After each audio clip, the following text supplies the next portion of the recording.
This video is sponsored by War Thunder. Do you ever think that you're going to put loads of work and time and effort into a certain build and you hope that you're going to do really well, and then you just start making dumb mistake after dumb mistake? Well, this is one of those builds. Hello everyone, I'm Matt, this is Model Minutes, and join me on the workbench as I build and review the Italeri and War Thunder Tornado GR.1 in 1/48 scale, and I will explore some of the dumb mistakes that I made during this video.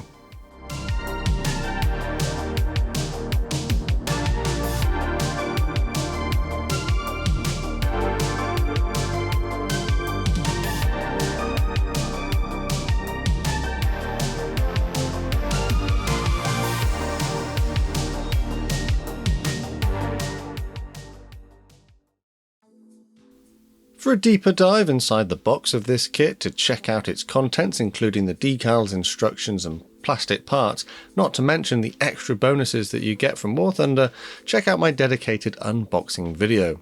In this video I'll be focusing on what this kit is like to build and rounding off with a review on the end. As a full disclaimer, whilst this video is sponsored, I have in fact bought this model kit with my own money, and I'm under no obligation to say anything in particular about this model kit, so everything expressed is completely my own opinion.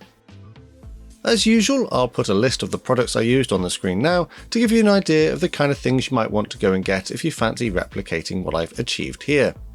And without any further ado, let's get into it. I'll cut the parts that I need from the sprues using my side cutters, and then I'll sand down any rough areas or excess bits of flash. It is worth noting that the sprue gates which hold the parts onto the runners are a little large, so a little bit of care would be needed to clean these areas up. There is a little bit of flash in places, but on the whole it's not too bad, it's actually quite manageable. Tamiya extra thin cement will be my glue of choice throughout this build, as I find it quite easy to apply. It runs into joins and it bonds quite quickly. The first thing to build up was the cockpit assembly. Whilst you do get a reasonably nice cockpit out of the included parts, I would say that the details are perhaps a little simplistic in places. It builds up in a relatively simple way, with the various bulkheads and control panels being inserted into the cockpit tub. The seats were a little bit more fiddly, with two side panels of the seat being glued together and the main body of the seat inserted between them. This could result in some seams, but with a little careful work I think I managed to avoid making anything too noticeable. And it's at this point that it's time to prime. For the first time. This SMS surfacer grey was used on all the internal areas and the cockpit tub assembly which I've already constructed. This should give a nice surface layer for the next level of paint to stick to. And speaking of the next level of paint, I'm going to go with this Vallejo Black. This was carefully painted by hand onto various areas of the internal cockpit, including parts of the seats, the control panels, control columns and other details. A lot of the cockpit will remain grey, as this was the colour indicated by the painting instructions. To add a little colour though, this olive green was painted onto the padding on the two chairs. And then pale sand would be used to carefully pick out the moulded harnesses. The details on these chairs are a little bit soft, but I suppose it's better than nothing. I am aware that there are aftermarket accessories if you'd like to further upgrade this model. Humbrol number 1, which is a grey primer colour, was then dry brushed over all the details to help them stand out and add a bit of relief. And that's pretty much it for the painting. It's not an overly complicated or overly detailed cockpit, but I think it'll do. With the seats now glued into place, I moved on to the front fuselage parts. Here you can see that I'm gluing in the nose wheel landing gear bay. This was then followed by gluing in the cockpit assembly, which I've just completed. And then the other half of the nose fuselage was glued into place as well. Now I can spend a bit of time looking at the main body of the aircraft. In the lower half of the fuselage there are some moulded holes that need to be opened up with a small drill bit. This will allow me to install the underside pylons for the bombs later on. After this, I glued in the landing gear bays from the inside. A little bit of pressure was needed to make sure that they conformed to the curves of the internal areas. There are some extra plastic parts which need to be glued in. These are going to act as tabs, which help with the alignment of the other fuselage parts shortly. On the upper fuselage part, there is this beacon light which needs to be removed because there is a replacement with a slightly different shape which will need to be added shortly. Whilst this part is clear, I will actually paint it later on. The wings come in two halves and I glued them together here. It is worth noting that I've departed from the instructions. You are supposed to install the underwing pylons before you complete this step into the lower half of the wing and melt the mounting point in place so that it can technically rotate when the wings sweep. But I'm not fussed about that, I'm just going to glue them in place later on. Again, on the lower side of the fuselage part, there are some more plastic tabs which need to be glued in to help with alignment shortly. And now I'm going to glue the wings in. Italeri have designed these wings to freely pivot, and the parts to allow for this are included in the kit. I don't think that they'll work particularly well, so I'm actually just going to glue mine in the extended position. I do add the connecting rod, which would technically allow them to pivot at the same time, but as mentioned, I just glue it into place to add a bit of extra stability. The same goes for the tail surfaces. Italeri has designed them so that they could pivot freely. But again, I'm not fussed about that functionality, so I will just glue them straight into place. And with those parts now done, the upper fuselage part was glued onto the lower fuselage part. This was then joined onto the front of the aircraft as well. I had to take a little bit of care here just to make sure I got everything as neatly aligned as I could. The tail surface comes in two parts as well, and it was a simple process to join it together. This could then be glued onto the top of the aircraft. I did have to make sure to add this small part to the front of the tail surface. The engine exhausts come in a number of components, with the actual exhausts themselves being glued into these kind of cowlings. And then this could be added onto the back of the aircraft. It might be easier to leave this off for painting, but I decided I'd glue this in and see how I get on. With that done, this small part here needs to be glued in, just to finish off the tail. The air brakes can actually be positioned open, but I decided that my aircraft would look quite nice with them closed. A little bit of sanding to get them to fit would be needed, but it is possible to display them in a closed position. But don't just build models of your favourite vehicles, why not play with them as well in today's sponsor, War Thunder. War Thunder is the most comprehensive vehicle combat game ever, and is free to play on PC, consoles and even mobile devices. With over 2,500 vehicles, take control of your favourite tank, helicopter, plane or ship from 10 major nations, ranging from biplanes and armoured cars of the 1920s all the way up to today's modern fighter jets and tanks.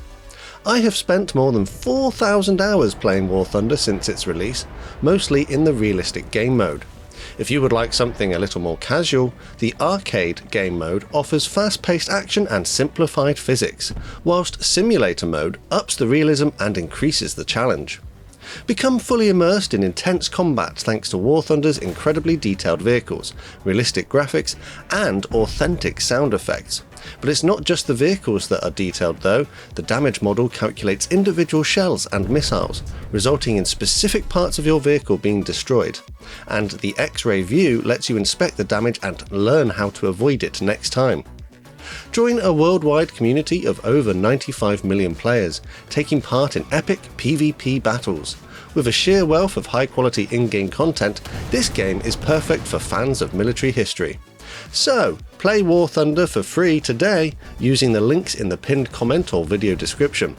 New and returning players on PC and consoles who haven't played for at least 6 months will receive multiple premium vehicles, the exclusive vehicle decorator Eagle of Valor, 100,000 silver lines and 7 days of premium account. It's only available for a limited time though, so don't delay. Thanks to War Thunder for sponsoring this video, and who knows, perhaps you will see me in the air, on the ground or in the sea in a match soon. Now back to the model kit. And now, to make sure that the aircraft doesn't sit on its tail, I'm going to use some liquid gravity to weigh down the nose. I poured some liquid gravity into the nose of the aircraft and sealed it in place with some super glue. I would try and do this as sparingly as possible just to make sure that there wasn't any reactions and it would melt the plastic. I would leave it for an hour or two to cure, and then when that seemed to be pretty dry, I glued it into place on the front of the aircraft. Just as a bit of foreshadowing, I have used an awful lot of super glue to hold this liquid gravity in place. I hope that doesn't come back to bite me later on. Next up, I'm going to assemble the air intakes. This comes in a number of components and did take a little bit of fiddling to get it to look about right. When that was done though, they were glued into place on the sides of the aircraft.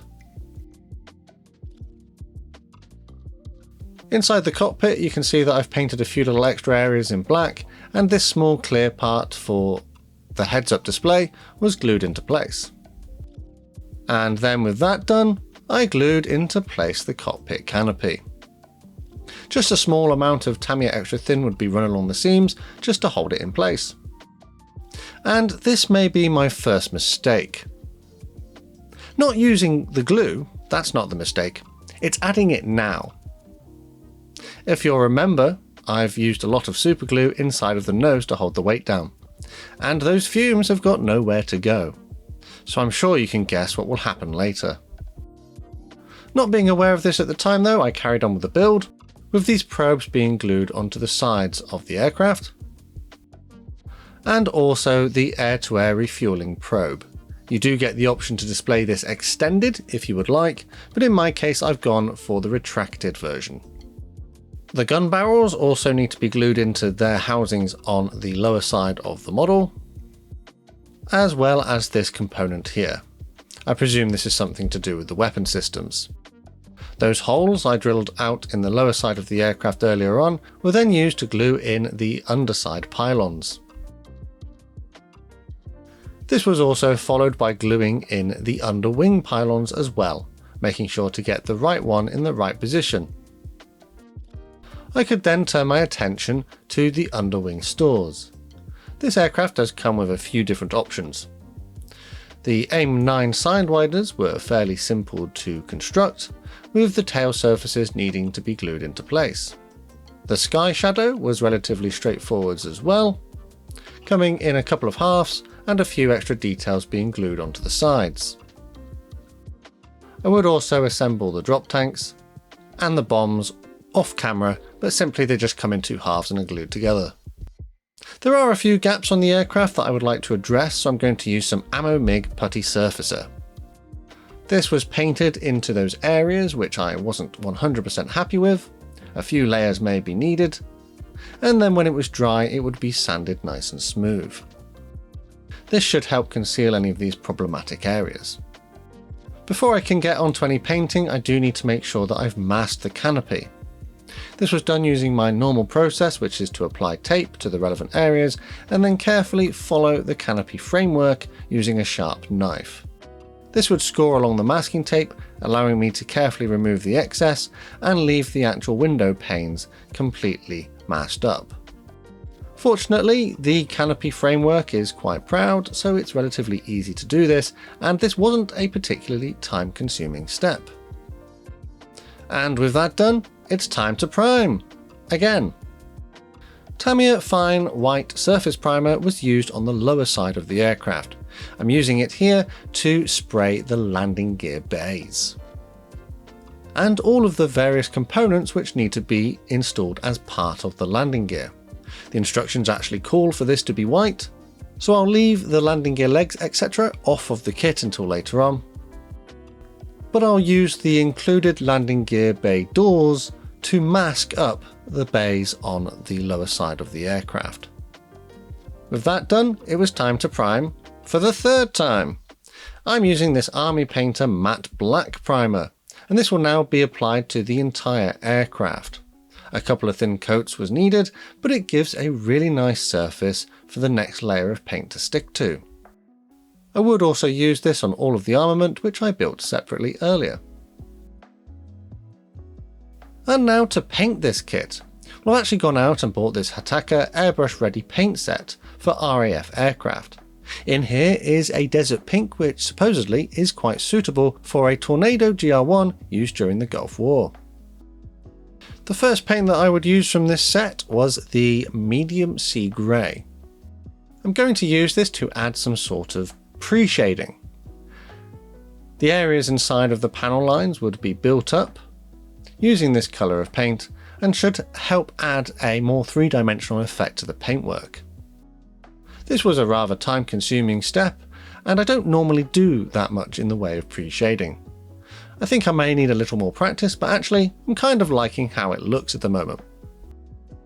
With that done, some dark sea grey would be used to paint the wing sweep areas. According to the instructions, these areas would have been a dark grey, and they seem to allow the wings to sweep inside of the aircraft, or at least mark the areas where this motion occurs. I then masked these areas using some paper which I've cut to the right size. I actually designed the mask on some line drawing software and then printed it out and cut it out using some scissors. This should help ensure that I get a reasonably accurate shape to this area. And then the desert pink. This is actually a US Army desert sand, but it would seem that Hataka thinks this is a suitable colour. This would be loaded into the airbrush and then applied to the entire aircraft. I would build it up in various layers, trying to preserve that pre-shading and keep that three-dimensional effect.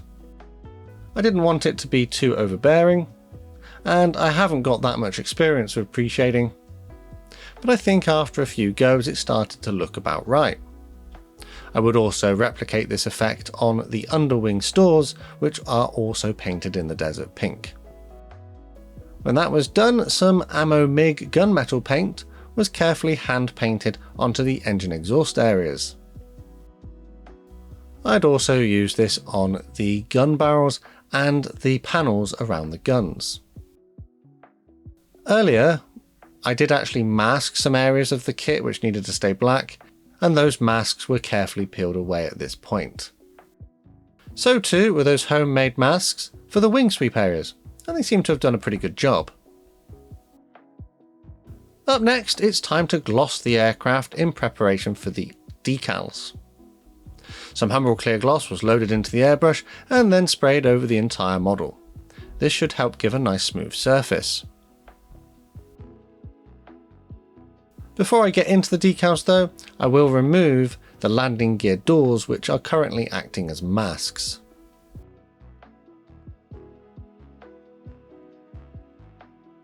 I'll also carefully paint the tyres on the wheels using some matte black. And now it's time to move on to the decals. So you do get quite a lot in this set, and as there are 3 paint schemes included, I did have to make sure I cut the ones that I wanted to use away from the sheet. Having identified the ones I wanted, they were then dipped into some warm water to help release them from the backing paper. And if you'd like to get your hands on your own brushwater mug, so you don't mix it up with your cup of tea, check out my merch store. Microscale set and sol will be my setting solutions during this build. First up, the blue bottle. This was applied to the areas where the decals were going. The decals were then applied, and it should help them soften into the surface details. Microsol from the red bottle would be applied later on to further soften them in and help them look as though they were painted on. Decal application was relatively straightforward. They are manufactured by Cartograph and are printed to a lovely quality. Perhaps the only thing that I found a little bit annoying about this step was the sheer amount of stencils. There are quite a lot, Granted, not as many as other kits, but I did find it a little bit tedious, especially as some of them were quite small. But generally, I can't really complain about this step. Although, I did apply quite a bit of microsol in a few places, and again, that may come back to be one of my main mistakes. Whilst the decals are curing, I'm going to use some of this cheap grey primer to spray the AIM 9 sidewinders. From my research, they seem to be a generally overall grey colour. But for the warhead element, I would pick out that area using some camouflage olive green. I would also, off camera, add a little silver to the seeker. The bombs would also be painted in this camouflage green, with a little drop of water just added to help the paint flow. There are some decals on the various armaments as well, and I needed to make sure that I add them before I move on. When that was done, it was time to add some more clear gloss varnish. The aim here is that it should protect the decals from any weathering that I might do. And again, this was airbrushed over the entire model. And this is where I had one of those problems. Having applied quite a lot of microsol earlier on, it seems to have reacted with the gloss varnish and caused this strange frosting effect. It's not everywhere, it's just in a select places, particularly where I was too heavy. My first attempt to try and clean this up was to apply a little bit more clear gloss, and for some of the less frosted elements, it seemed to work okay. But for some of the more noticeable areas, I would actually go over with a little bit more of the desert pink in a bit. Very annoying, but I could have definitely avoided this had I not been so careless. Moving on to some weathering, I'm going to thin down some of this Humbrol 79 blue-grey enamel with white spirit. This should create a reasonably dark wash, which I can then paint over the entire aircraft, and it should seep into all of the panel lines and bring them out. Any excess wash that I wasn't happy with would be carefully removed by a sponge or a cotton bud with some more white spirit applied to it. I would try and work in the direction of airflow to further enhance the effect. And as mentioned, after this I would add a little bit more of the desert pink in some places to try and hide that frosting. I would actually use this for a little bit of post shading in a few other areas as well, just to brighten them up and add a little bit more visual interest. After this, I mixed together some K Colors XW1, which I'm pretty sure is just a clear varnish, and some black paint. This was loaded into my airbrush, and then I would use this to create some smoke staining and exhaust marks on the aircraft. At the rear of the aircraft, on the tail surface, there is usually quite a noticeable amount of dirt and grime, so I tried to replicate that. I would also add a little bit of post shading in a few places with this as well, and apply it in other areas where there may also be additional stains. I set that to the side to dry and moved on to the landing gear. The wheels would be glued onto the landing gear legs. I did find it to be a little fiddly as the holes are a little bit too large. I then moved on to glue all of the various weapons into the relevant places on their underwing pylons. I did scrape a little paint away from the bonding surfaces so that it would actually mate plastic to plastic. This was reasonably straightforward, but I did have to take care here to make sure I don't get any glue on any painted surfaces and ruin the painted finish. With the weapons attached, the landing gear would follow. These simply go into the relevant holes, but I did have to make sure that they were standing nice and vertical. With that done, the landing gear doors could be glued into place as well. You'll notice that on the main landing gear doors I have installed the clear part at the front for the landing gear light. There is a support brace which goes on here as well, and this was a little fiddly to get in the right position. The nose wheel bay doors though was relatively straightforward to attach. Another mistake I made was gluing in the probe on the nose earlier on. Primarily I did this to stop the liquid gravity falling out, but I kept knocking it off, so I glued it back on at this point towards the end of the build. It could then be painted with an appropriate silver colour. To dull down that gloss shine from earlier on, I'm going to use some of this XW10 matte varnish. This was airbrushed in a couple of thin layers over the aircraft to dull everything down. And when that was dry, the last step was to carefully peel away the canopy masks. They seem to have done a pretty good job of protecting the model. It is worth noting that I did pick out the various navigation lights and beacons off camera in the relevant red or green. And with that, I'm going to call my build of the Italeri and War Thunder Tornado GR1 in 1/48 scale complete.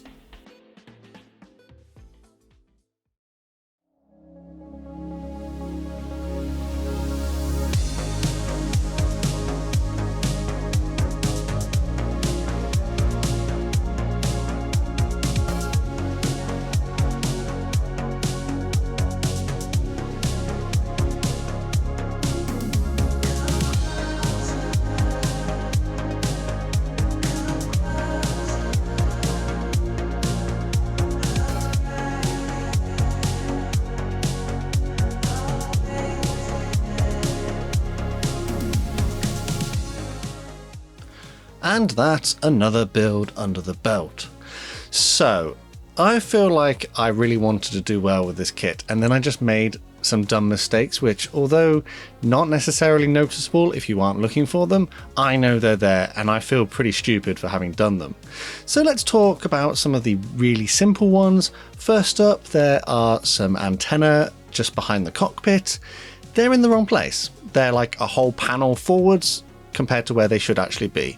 The instructions aren't like massively clear where they need to go, but you know, having done a bit of research, they should be a panel further rearwards, which would explain why I found it a little bit difficult getting the decal that fits there in place. It's not right. So that was a bit dumb. I should have just taken more time and checked it. The second mistake that I made was with the frosting on the micro set solution and the gloss varnish. Something I've not really experienced before, but I'm guessing it's because I didn't necessarily leave the decals long enough to cure and the setting solution reacted with the gloss, and maybe I put too much gloss on and it caused this weird frosting. It could have been avoided had I just kind of followed my normal process. In other builds I've not experienced it, so I guess I was just rushing, and yeah, it ended up causing me more work. But in some respects, it's almost like a happy accident because I went and did some extra kind of shading and things with the extra colour that I used. So although not brilliant, I think I have sort of managed to rectify it. But if you really go looking for it, you can still see some frosting in a few places. The main thing that I'm really disappointed in myself for is the cockpit canopy. Now, there's nothing really wrong with the canopy, but it's the fact that I used super glue to glue the weight in. And you might think to yourself, but how are these related? Well, like I said, I glued in weight in the nose cone with super glue and then attached it to the front of the aircraft. I then, I left it for about an hour or so to cure, but that wasn't enough time. I should have left it for like 24 hours, maybe 2 days, because I put the canopy on the aircraft and that restricts the airflow inside of the model. So those fumes have got nowhere to go. And as I'm sure we all know, those fumes love to react with clear parts. So if you look inside of the cockpit now, you can see some very annoying cockpit canopy fogging. I'm very annoyed that this has happened. Short of taking the cockpit canopy off, maybe trying to polish it, or getting a replacement set. I'm not really sure what else I could do to fix that problem, but it was down to me not really thinking ahead, not paying enough attention. I only really noticed the extent of the fogging after I removed the canopy masks. So yeah, a little bit annoying. Simple mistakes that could have been avoided. But other than that, actually, I'm pretty happy with the rest of the build. So let's talk about this kit then and round off this video with a review.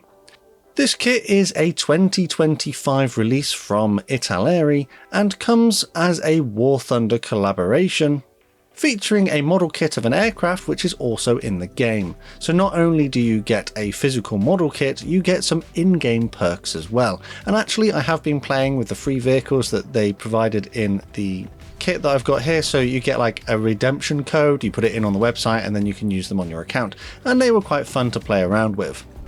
You do get some other in-game bonuses, and that helps to contribute to the value of this kit.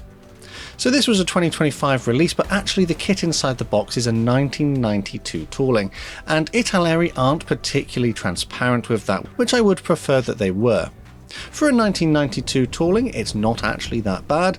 Yes, it might be a bit simplistic in places. In particular, the cockpit area was a bit lacking in detail. There's no crew figures, no display stand, and technically there's no wheels up option. You would have to modify the landing gear bay covers in order to make them fit correctly. Whilst it does benefit from recessed panel lines, the level of detail may not be as refined as more modern releases. But had Italeri told us that this was an older tooling, perhaps I might be a little bit more lenient in my review. That being said though, the majority of the parts go together well, there's not a great deal of flash, and I think the finished results look fairly good. I did have to use some filler in a few places, but not a great deal. There are a few little gaps between a few parts, but that was fairly easy to overcome.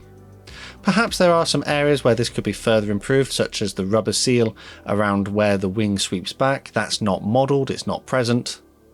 And once you notice this hole in the side of the fuselage, it does become a bit distracting. Positive aspects of this kit are the 3 included paint schemes, so you get a choice of which ones you want to do. Naturally, I've done mine in the GR.1 from the Gulf War used by the Royal Air Force. But there are some other variations included if you'd like to do those instead.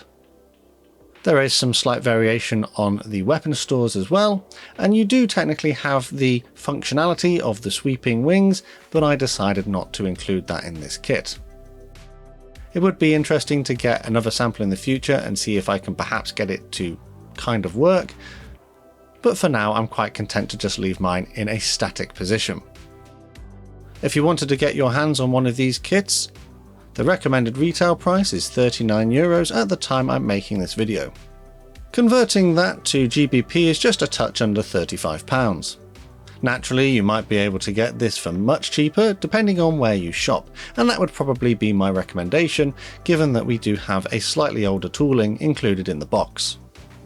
Of course though, as mentioned, you do have those virtual perks which you can redeem and play online with in the game War Thunder. I do keep a note of everything that I do inside of my modelling journal, and this is a book I've specifically written to help keep a track of my builds on the workbench, and you can get them on Amazon if you'd like to keep a track of your own builds. In this book I've written down a note that this took me about 2 weeks to complete. Granted, I did go for the more simple overall paint scheme, so if you went for the more complicated paint schemes I imagine it might take a little bit longer, depending of course on how much time you have available to you. I think on the whole this is a fairly nice little kit. Of course it's lacking some details and it doesn't necessarily have all of the features that we like to see in modern kits, but the main problem I had with this one were the dumb mistakes that I made myself. And on that note I'm going to end this video here. Let me know down in the comments what you think of my build and if my assessment of this kit was fair. Once again, thanks to War Thunder for sponsoring this video. Don't forget to play it for free on PC, PlayStation, Xbox or mobile now by using the links in the pinned comment or description. As mentioned, new players or those returning after 6 months get a massive bonus pack across PC and consoles, including multiple premium vehicles and other freebies. The gifts won't last forever though, so make sure you don't miss out. I'd like to give a quick shout out to my Model Club members for the extra support they give the channel. Massive thanks to these guys on screen, and if you'd like to join them or support the channel in other ways, check out the links in the description. The best way to support the channel for free though is by subscribing with notifications turned on so you never miss a modelling upload. Finally though, last thing to say is a massive thank you to you for watching this one, and I'll see you on the workbench again next time.